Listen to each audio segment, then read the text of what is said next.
Assalamualaikum warahmatullahi wabarakatuh. Selamat siang saudara-saudara semua.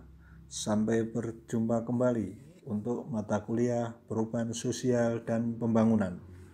Hari ini kita melanjutkan pembahasan kemarin.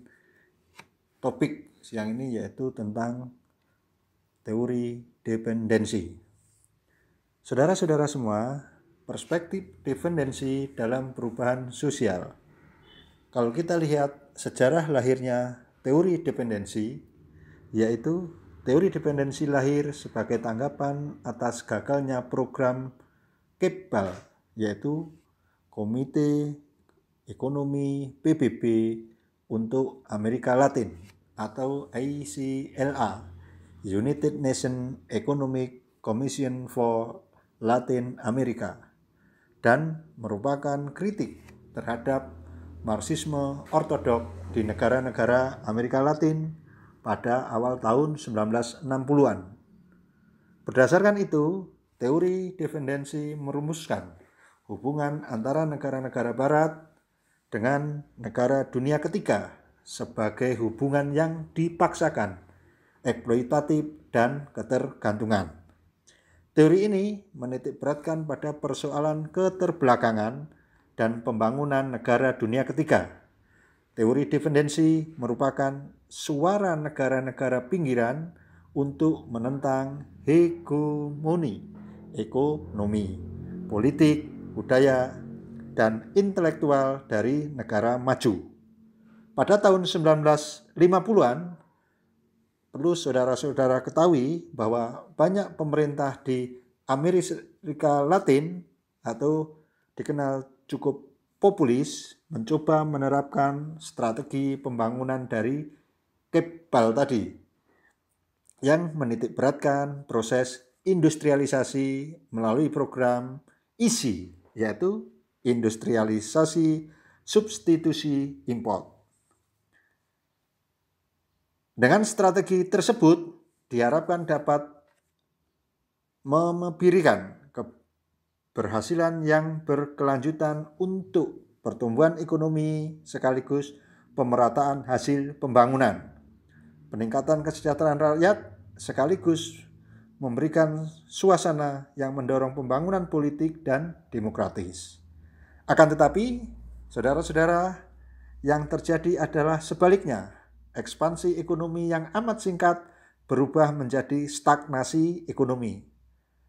Pada awal 1960-an, berbagai masalah ekonomi mendasar seperti pengangguran, inflasi, devaluasi, penurunan nilai tukar perdagangan mulai nampak ke permukaan.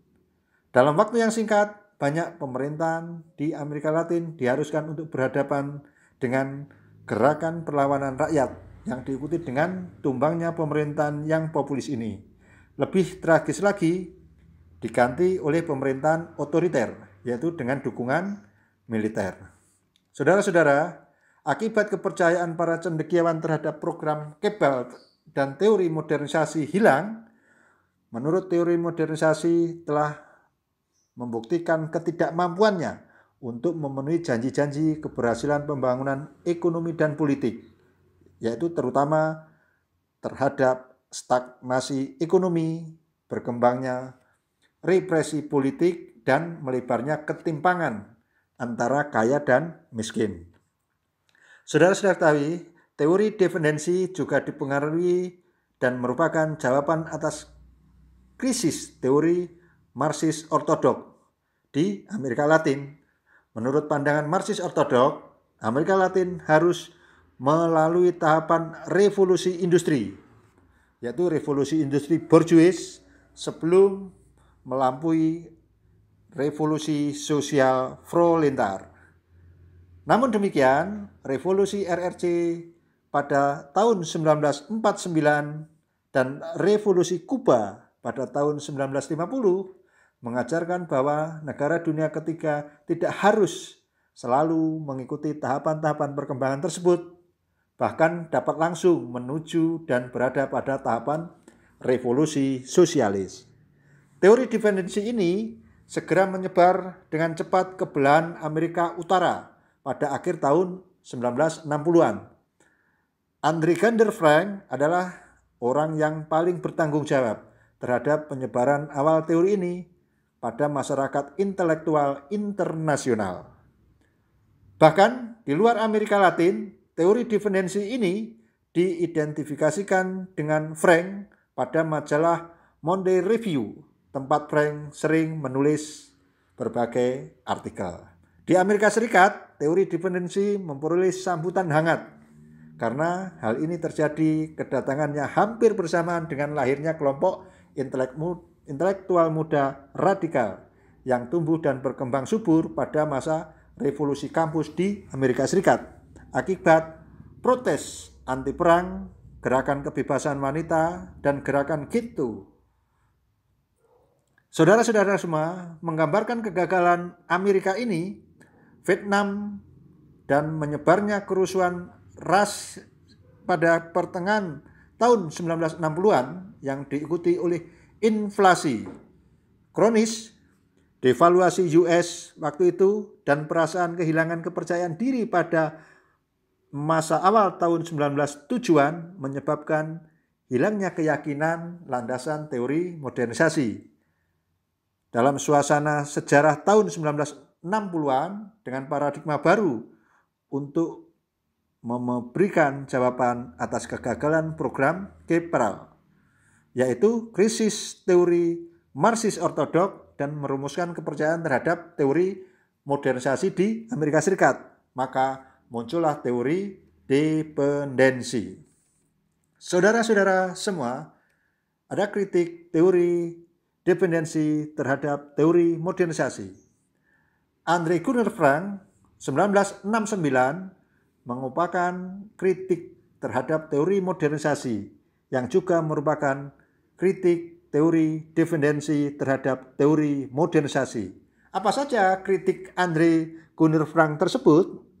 Saudara-saudara semua, yang pertama yaitu sebagian besar kategori teoritis dan implikasi kebijakan pembangunan yang ditentukan dalam teori modernisasi merupakan saringan pengalaman kesejahteraan negara-negara kapitalis maju di Eropa Barat dan Amerika Utara. Dengan demikian, kategori teoritis yang dirumuskan akan sangat berorientasi pada Barat, dan karena tidak akan mampu menjadi petunjuk untuk memahami masalah-masalah yang sedang dihadapi negara dunia ketiga. Yang kedua, teori modernisasi memiliki kekurangan karena hanya memberikan penjelasan faktor dalam atau faktor internal sebagai penyebab pokok keterbelakangan dunia ketiga. Teori ini memiliki asumsi bahwa ada sesuatu di dalam negara dunia tiga itu sendiri yang menjadikannya tidak berkembang. Seperti apa contohnya? Yaitu contohnya adalah budaya dan nilai tradisi, penduduk yang melimpah, investasi yang kecil, kurangnya motivasi. Misalkan, pada tahun 1967, Amerika Serikat menanamkan investasinya di Amerika Latin sebesar 5.415 US juta dan 4.424 juta US. Keuntungan yang diperoleh Amerika Serikat pada saat itu hanya 14.700 juta US dan dibawa ke Amerika Serikat. Siapa sebenarnya yang menolong dan siapa sebenarnya yang ditolong? Ini pertanyaan yang muncul.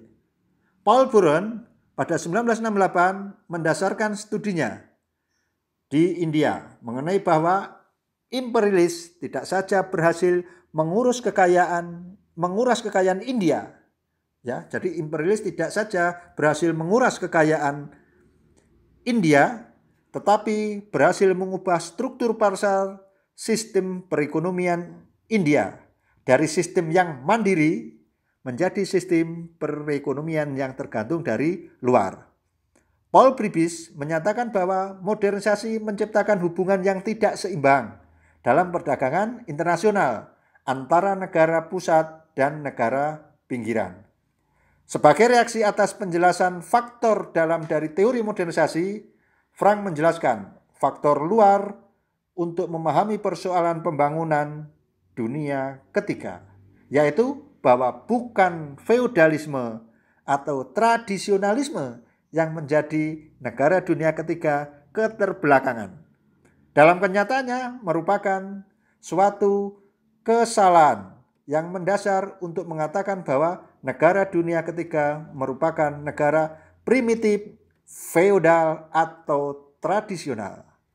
Karena tidak sedikit negara dunia ketiga, sebagai contoh Cina dan India, merupakan negara maju sebelum mereka bertemu dan berhubungan dengan kolonialisme abad 18. Saudara-saudara semua, sedangkan yang ketiga adalah negara dunia ketiga tidak akan dapat dan tidak perlu mengikuti arah pembangunan negara-negara barat karena mereka memiliki pengalaman sejarah yang berbeda, yang tidak pernah dirasakan negara barat sebelumnya. Negara barat tidak pernah mengalami kolonialisme, sedangkan negara dunia ketiga umumnya merupakan koloni negara-negara barat tersebut. Oke, sementara itu saudara-saudara semua, ada kurang lebihnya saya mohon maaf. Wallahul muwaffiq ila aqwamit thoriq. Wassalamualaikum warahmatullahi wabarakatuh.